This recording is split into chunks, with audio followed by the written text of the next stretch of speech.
It began with a single scream that splintered the silent dawn, echoing through the lavish corridors of the Ashmore estate like a dire warning from the underworld.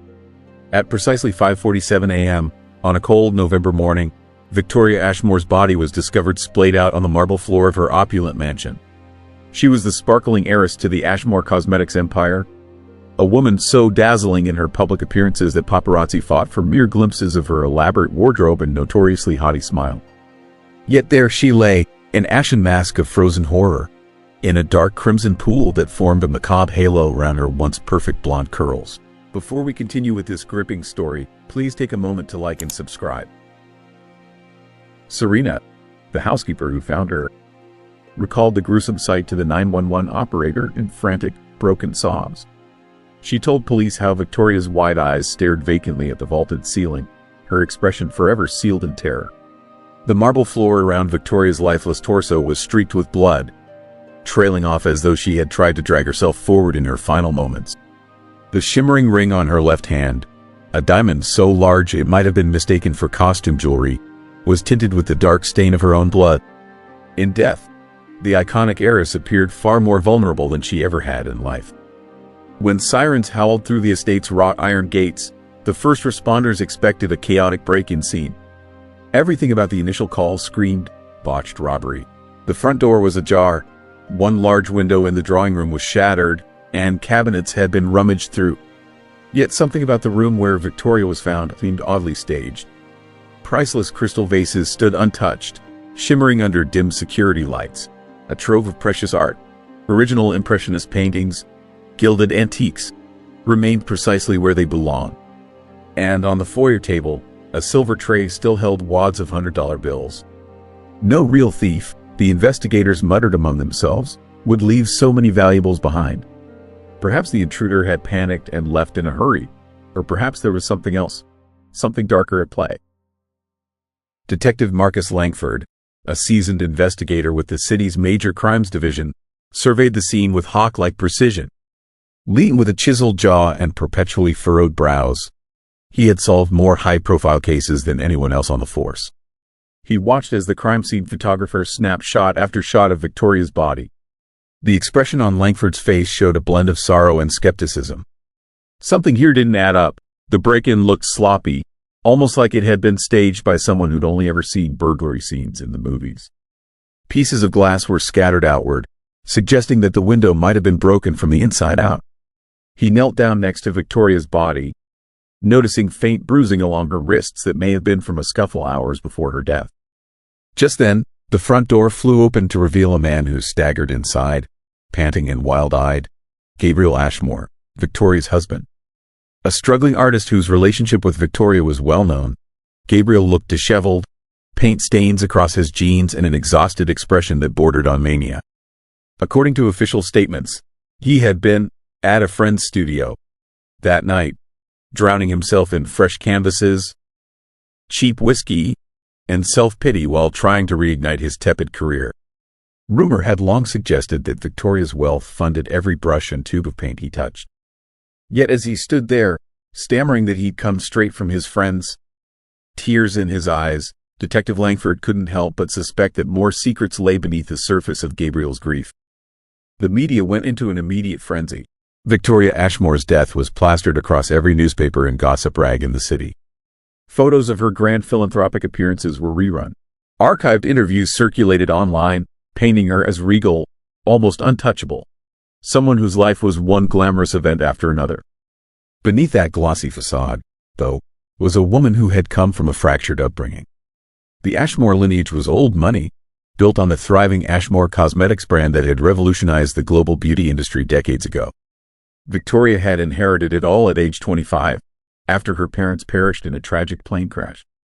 Over the years, she had simultaneously been adored and scrutinized by the public eye for her elite standing, flamboyant fashion, and rumored controlling nature. In the days that followed, as the dust from the initial shock settled, the story of a botched robbery quickly crumbled. The estate's security logs, upon closer inspection, showed absolutely no forced entry at any door other than the suspiciously broken window that seemed to have been shattered from the inside. This discrepancy immediately put Detective Langford and his partner, Detective Elaine Hammond, on high alert. There was no sign of typical burglary footprints.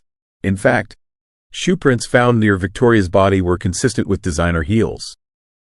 Heels that might have belonged to a woman. And, unbelievably, just outside the scene of the alleged break-in, the police discovered footprints matching a pair of men's loafers, but with an odd drag along one side, as though someone was faking the impression. Investigators discovered early on that Victoria's personal records indicated large financial discrepancies in her cosmetics empire over the past 2 years. Millions had mysteriously vanished into questionable invoices for international expansion projects that never materialized. The company's financial statements were peppered with suspicious line items that reeked of embezzlement. On paper, no single person aside from Victoria had the authority to move such colossal sums, except Rachel, who had near unfettered access to company accounts thanks to her deeply trusted position. Fueled by these revelations, Detective Langford subpoenaed bank records. Receiving a thick stack of documents that told a scandalous story, Rachel had been funneling money into a network of shell companies. More shocking still, she had used an alias and listed Gabriel as a consultant in several transactions, each paying him tidy sums that seemed entirely incongruent with his struggling artist status. But there was more, a rumor swirling that Rachel had been having an affair with Gabriel. The allegations at first sounded like gossip, the kind of vicious rumor bored socialites might peddle for amusement. Gabriel denied it outright when Detective Langford questioned him, voice trembling with indignation and grief.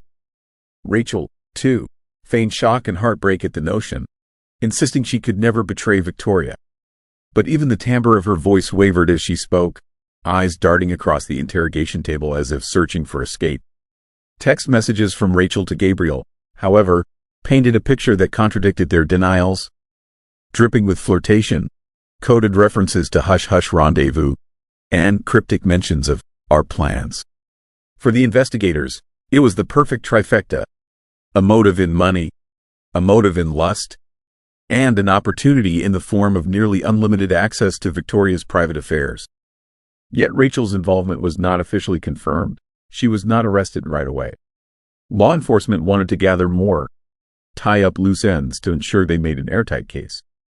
Because if Rachel had done this, it was a cunning piece of work: the staged break-in, the careful manipulation of finances, and the seamless infiltration into Victoria's personal life.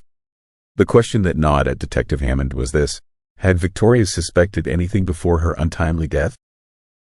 A week into the investigation, a piece of crucial evidence shattered the case wide open: a diary, handwritten by Victoria herself.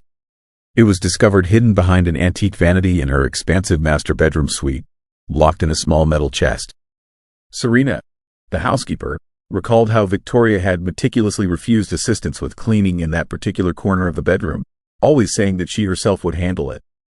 A private stash, perhaps, but not just any private stash. Within the diary's pages, which spanned nearly 6 months, Victoria chronicled her growing suspicions about Rachel. The entries began innocently enough. Rachel has been quiet lately. She seems distant, nervous. I keep wondering if she's lying to me about something.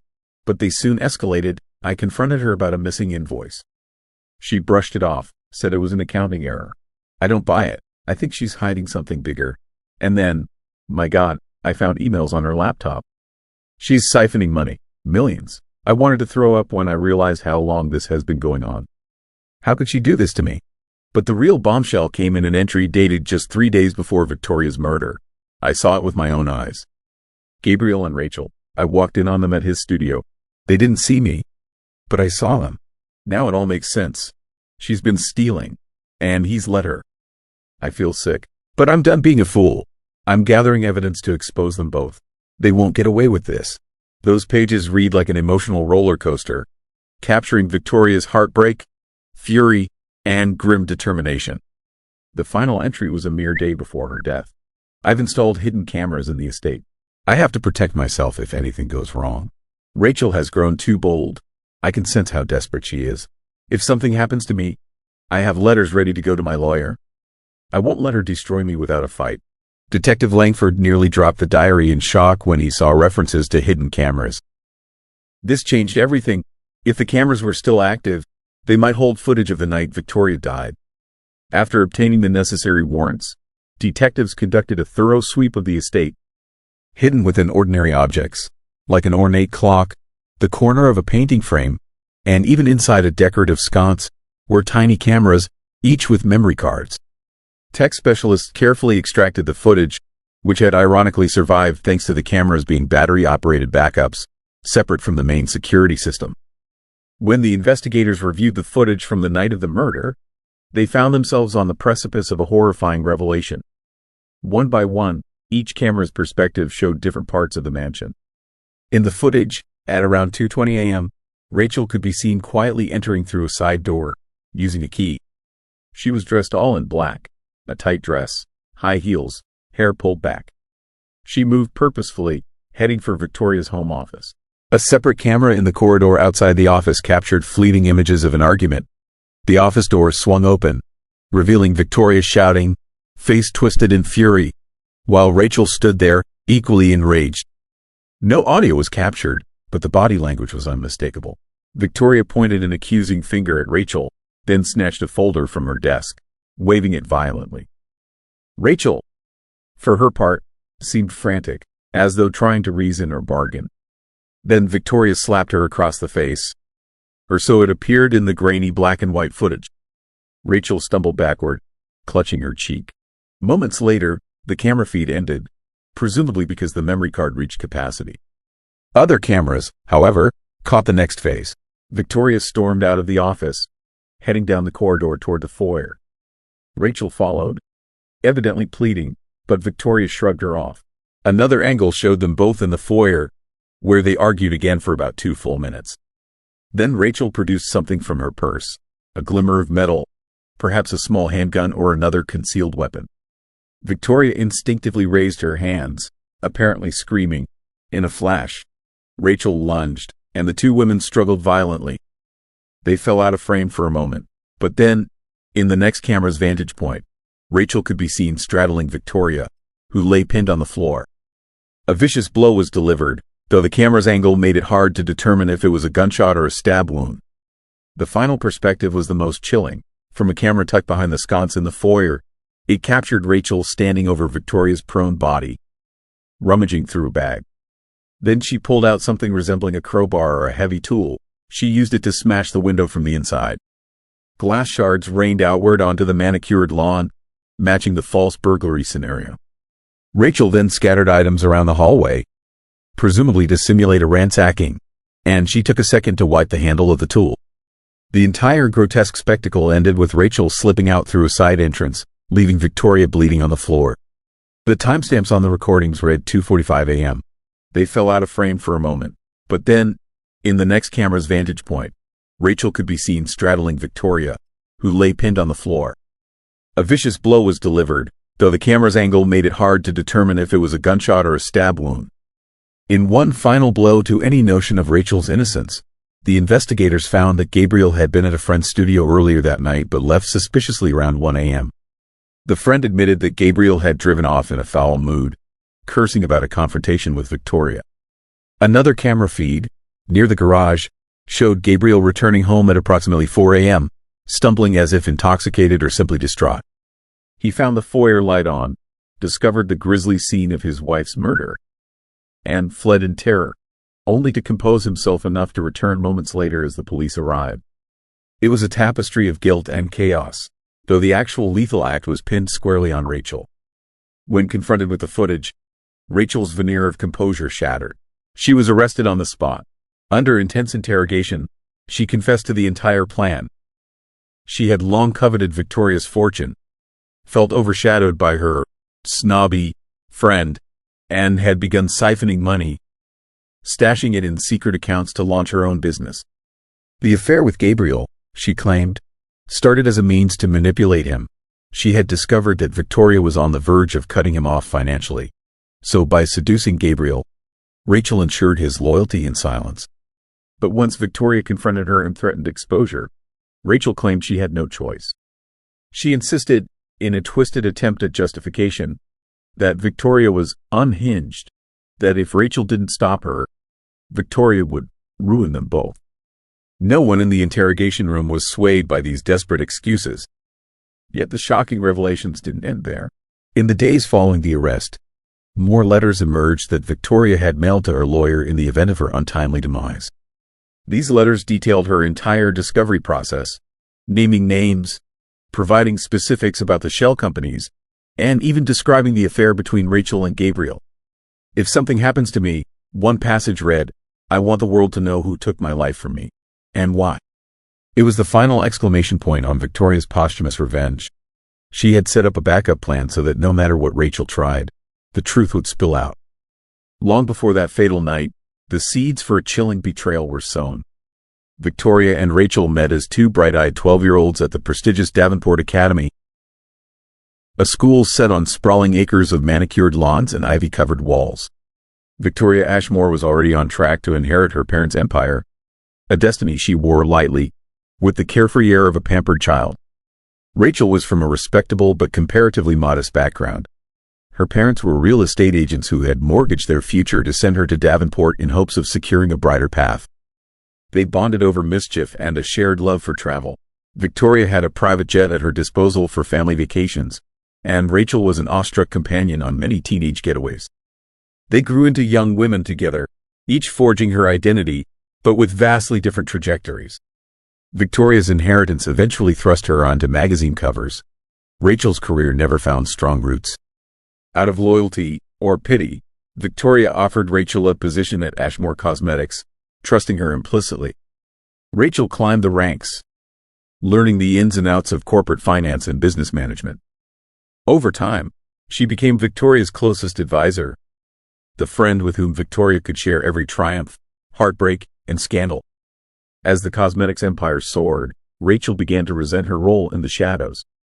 She saw how easily success fell into Victoria's lap. Her parties were legendary, her philanthropic events well publicized. Meanwhile, Rachel, always in the background, felt invisible. Gradually, admiration soured into jealousy, and from jealousy sprouted greed. Rachel discovered a simple fact: in a company as large as Ashmore Cosmetics, moving funds around could be done subtly if one knew the right shells and dummy corporations. She started small, funneling small sums into an offshore account, testing the waters. No one noticed. As her confidence grew, so did her theft. Within 2 years, she had diverted millions. Then there was Gabriel, a once promising painter whose popularity had dried up, leaving him reliant on Victoria. Their relationship was an open secret among the city's art circles. Gabriel was the kept man, and Victoria was the benefactor. Rachel saw an opportunity. She began comforting Gabriel whenever he brooded about Victoria's controlling ways. What started with a few late-night chats over wine escalated into a full-blown affair. In Rachel's eyes, seducing Gabriel was a step toward seizing everything Victoria had: her money, her husband, her life of luxury. When Victoria discovered the missing funds but had no proof yet, Rachel panicked. She egged Gabriel on, painting Victoria as a tyrant who could ruin them both if they didn't strike first. Their plan evolved. Rachel would stage a robbery, murder Victoria, and keep it looking like a bungled break-in.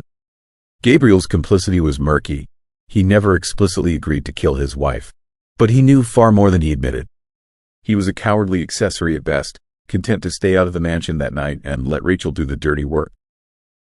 1 a.m. Gabriel leaves his friend's studio, having spent the earlier part of the evening drinking and complaining about Victoria. He drives off in a fit of frustration, leaving the friend unsettled but unaware of any plans. 2 a.m. Rachel arrives at the Ashmore estate, letting herself in through a side door.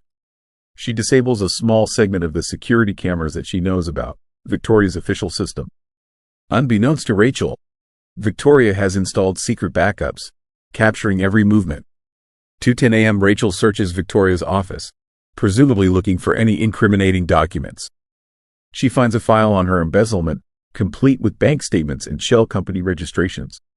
Victoria enters, furious, and the two argue violently.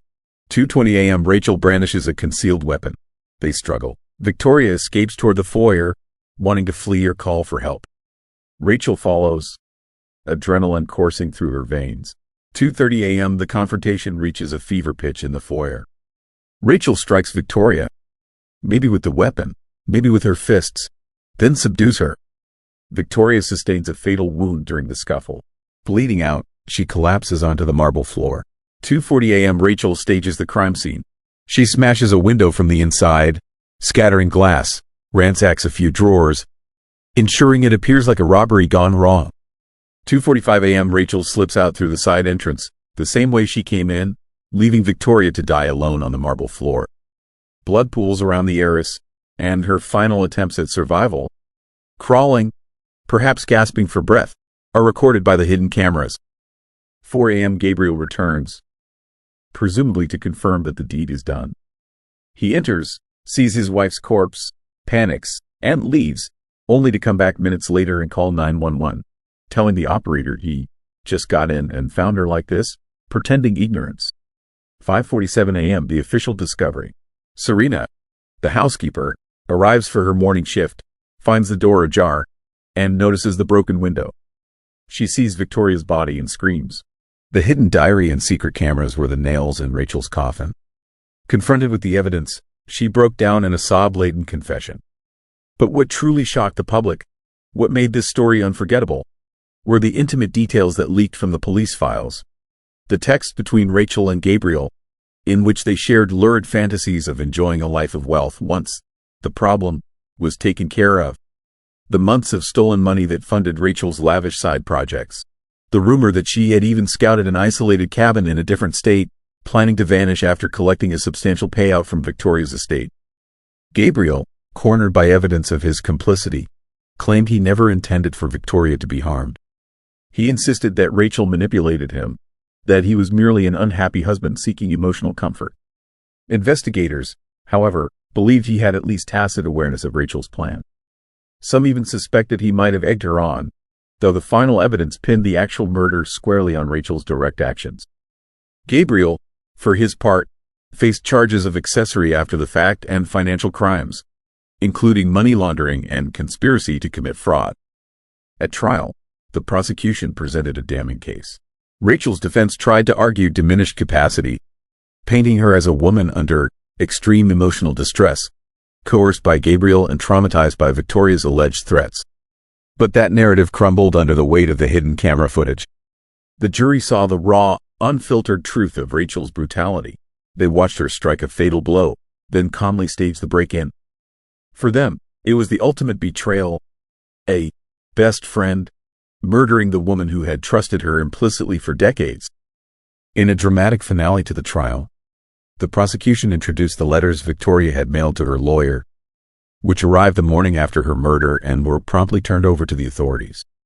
"I have never felt so betrayed," read one excerpt from Victoria's final letter, her words resonating through the courtroom. "If you are reading this, I am either dead or incapacitated. It means Rachel has succeeded in her plot, and I implore anyone who reads these words to uncover the truth and deliver justice." Rachel was found guilty of first-degree murder, with additional convictions for embezzlement and fraud. The judge, in a scathing condemnation, cited her calculated, cold-blooded plan as reason to impose the maximum penalty. Gabriel, though spared a murder conviction, was convicted of financial crimes and sentenced to a lengthy prison term. He wept in court, but few sympathized. To the public, he was a parasitic opportunist who'd latched onto a wealthy wife, then aided her murderer for personal gain. The scandal rocked the city's elite circles, shattering illusions of unbreakable bonds and glamorous perfection. At every gala, every fundraiser, every exclusive club lounge, hushed whispers and conspiratorial glances replaced the normal superficial chatter.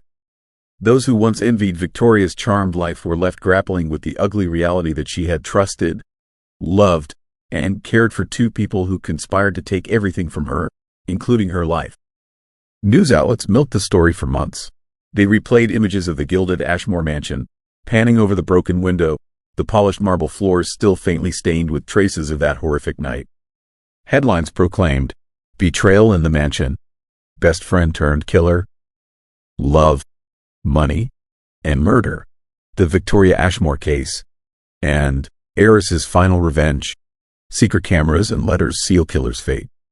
The trial was televised, culminating in the release of heavily edited versions of the hidden camera footage. Viewers across the nation watched, transfixed, as Rachel's carefully cultivated mask dissolved in front of detectives, revealing a twisted blend of greed, envy, and desperation. Victoria's funeral was a solemn, grand affair. Beneath the swirling clouds of incense and the echoing notes of a cathedral choir, an elaborate white coffin was placed at the front. Mourners included CEOs, politicians, celebrities, and countless employees from Ashmore Cosmetics who wanted to pay their respects to the woman who had led them with flamboyance and audacity. Some wore small pins bearing Victoria's initials, while others carried white roses, a symbol of her favorite flower. In whispered eulogies, friends and acquaintances spoke of her warmth, her drive, her unyielding generosity. Many never imagined that someone so beloved and so mighty could be taken down by the person she considered her closest friend. While excerpts from Victoria's diary made waves during the investigation, the full text proved even more haunting. She wrote not just of Rachel's suspicious behavior and her heartbreak at discovering Gabriel's disloyalty, but also of her own regrets. One particularly chilling passage read, "I spent my life believing wealth could cushion me from betrayal. I was naive. In the end, no amount of money can buy loyalty, and I've been an easy mark for those I love the most." There were entries about her own frustrations with Gabriel's lack of ambition, her longing for a real partner rather than a dependent. She spoke of how she struggled to balance her domineering presence with genuine compassion, how her parents' early deaths left her feeling insecure, always seeking a sense of safety. The diary humanized her in a way the public never saw. Beyond the sparkling jewels and extravagant parties was a deeply lonely woman who clung to the friendship she'd forged as a child. Caught between the unassailable evidence and the weight of her own conscience, Rachel offered a full confession. She described how she carefully orchestrated the murder after realizing Victoria was on the verge of exposing her embezzlement. She lamented that she had foolishly let her resentment grow unchecked. She admitted that the affair with Gabriel was partly lust but mostly strategic. She believed controlling him would help secure her hold on the money. In her twisted logic, killing Victoria was the only way to save herself. She had not expected the backup cameras, nor the letters. In her final statement, delivered before sentencing, Rachel blurted out an apology that rang hollow to everyone who heard it. "I don't know how things spun so far out of control. I loved Victoria once. I never thought I'd be the one to end her life."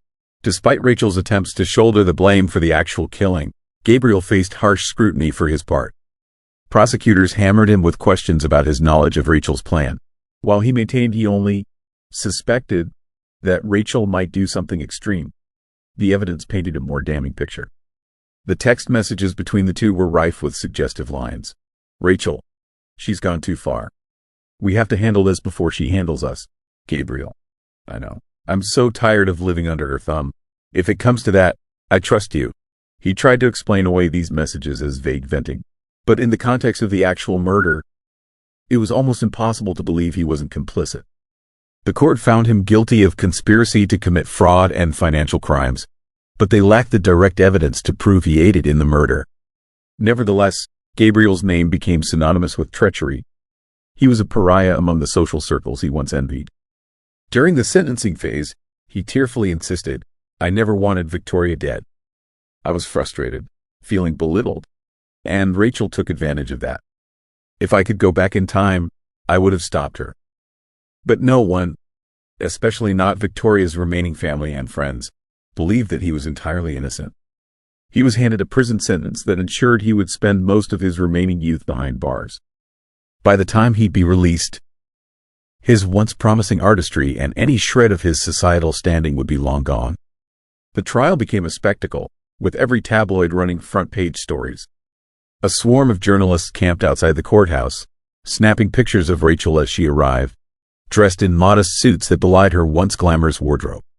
Gabriel arrived in handcuffs, his eyes sunken, face pale. Pundits debated on morning shows about the moral decay among the wealthy, framing the story as a cautionary tale of greed and betrayal. After a month-long procession of testimony, the jury deliberated for 2 days. Their verdict: Rachel was guilty on all counts. The judge's sentencing speech was scathing. "Ms. Harris, you exploited the deep love and trust of a dear friend, using it to line your pockets and, ultimately, commit a brutal homicide.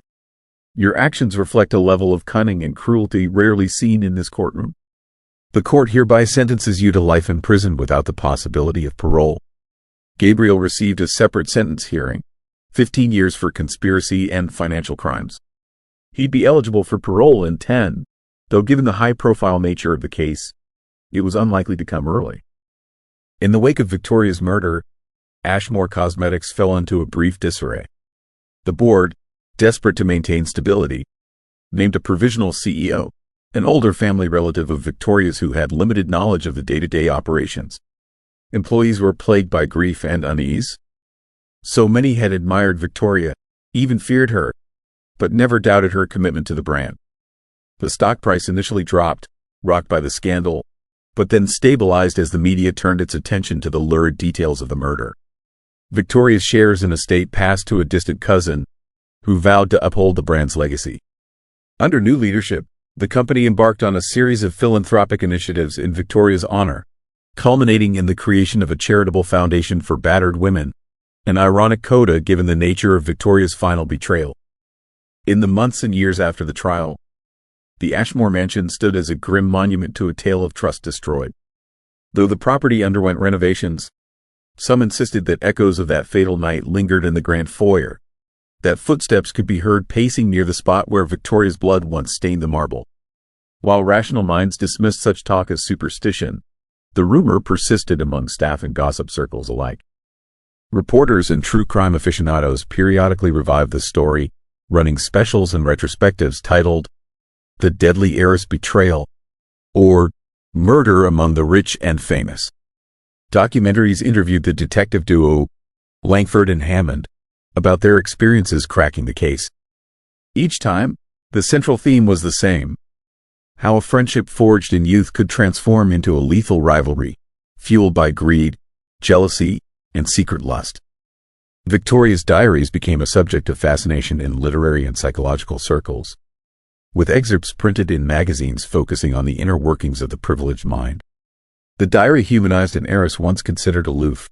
It revealed a woman haunted by her own vulnerabilities, tragically blind to the threat posed by those closest to her.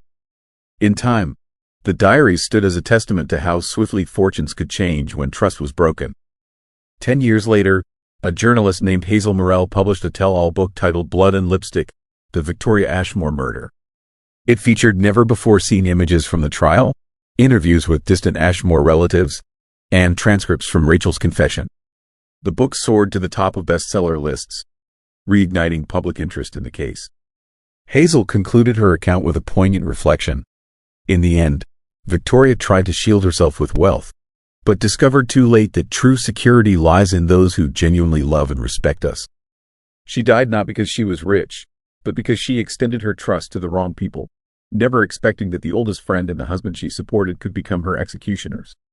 The cameras she installed, her last line of defense, revealed the raw truth: our greatest threats often come from within.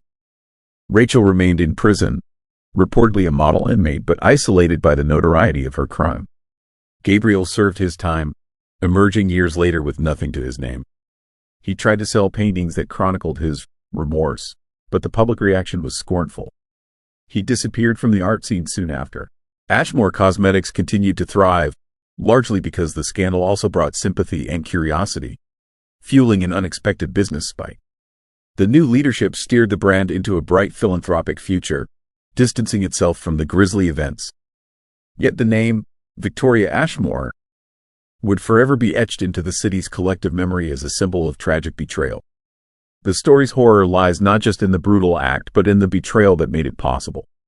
That a woman so poised, so apparently secure in her position, could be undone by the friend she treated like a sister was a chilling reminder of how lethal jealousy can become. The flamboyance of Victoria's lifestyle, her gleaming mansion, her designer wardrobes, her philanthropic endeavors, was the backdrop against which the seeds of violence were planted.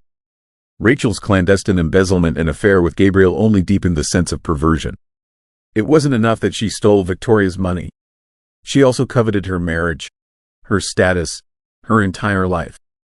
And perhaps the most shocking revelation was Victoria's own foresight.